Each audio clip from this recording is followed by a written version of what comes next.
家好，我叫 Cindy 啦。咁今日我想同大家分享一下 HA Go 啦。其實 HA Go 咧最主要嘅功能咧係支援翻本身係公立醫院跟進開嘅 patient 啦。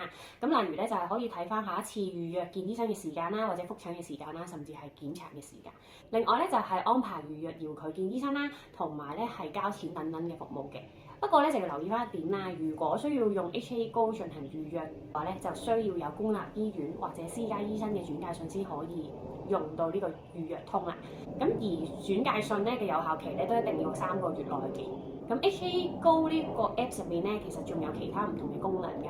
咁例如咧就係睇翻每一間公立醫院嘅病房探病時間啦，又或者係排隊拎藥等等嘅功能啦。